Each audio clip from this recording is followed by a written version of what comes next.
BNP নেতা হারিস চৌধুরীর পরিচয় নিয়ে দীর্ঘদিনের জটিলতা ও ধোঁয়াশা কেটেছে।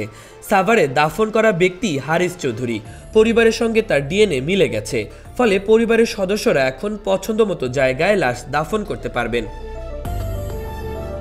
বুধবার 4 ডিসেম্বর হাইকোর্টের বিচারপতি ফাহমিদা কাদের ও বিচারপতি মুবিনা আসাফের বেঞ্চে ক্রাইম ইনভেস্টিগেশন ডিপার্টমেন্ট সিআইডি এ সংক্রান্ত প্রতিবেদন দাখিল করে। পরে আদালত এ আদেশ দেন। সিআইডির বিশেষ police super media Azadur Rahman বিষয়টি নিশ্চিত করেছেন।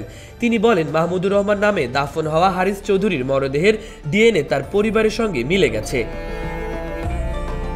এর আগে গত 5 সেপ্টেম্বর হারিস চৌধুরীর মেয়ে ব্যারিস্টার সামিরা তানজিনের করা এক রিট আবেদনের শুনানি নিয়ে হাইকোর্ট বেঞ্চ আবুল হারিস চৌধুরীর পরিচয় নির্ধারণে কবর থেকে তুলে ডিএনএ টেস্ট করার নির্দেশ দেন। 2021 সালে গণমাধ্যমের খবরে বলা হয়, ওই সালের 4 সেপ্টেম্বর সাবেক প্রধানমন্ত্রী খালেদা জিয়ার রাজনৈতিক সচিব ও বিএনপির সাবেক যুগ্ম মহাসচিব আবুল হারিস চৌধুরী মাহমুদুর রহমান পরিচয়ে ঢাকার সাভারের জালালাবাদ এলাকায় একটি মাদ্রাসার কবরস্থানে দাফন করা হয়। হারিস চৌধুরীর মেয়ে জানান, সদ্য বিদায়ী স্বৈরাচারী সরকার ওদের গোয়েন্দা বিভাগ একটা নাটক রচনা করে বাবার মৃত্যুকে প্রশ্নবিদ্ধ করেছে। মিডিয়া একটার পর একটা রিপোর্ট করেছে হারিস চৌধুরীর মৃত্যু নিয়ে।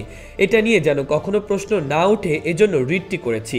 আমার বাবার মৃত্যু নিয়ে সন্দেহ থাকবে, সন্তান হিসেবে এটা খুব মর্মান্তিক, কষ্টদায়ক। এখনো মানুষ জিজ্ঞেস করে, সত্যিই কি মারা গেছেন? আমাদের হয়রানির শিকার হতে হচ্ছে, তাই এটা শেষ করতে আদালতের দ্বারস্থ হয়েছি। আদালত নিরাশ করেনি। 2007 সালে দেশে জরুরি অবস্থা জারির পর হারিস চৌধুরী সহধর্মিনী সহ তার গ্রামের বাড়ি সিলেটের কানাইঘাট উপজেলার দর্পণগড়ে যান। রাত 12টার পর তার ব্যক্তিগত সহকারী আতিক মোবাইল ফোনে জানান, ঢাকায় বিএনপি নেতাদের বাসভবনে যৌথ বাহিনীর অভিযান চলছে। কয়েক ঘন্টা পর যৌথ বাহিনী হারিসের বাড়িতে হানা দেন, কিন্তু তার আগেই তিনি সটকে পড়েছিলেন।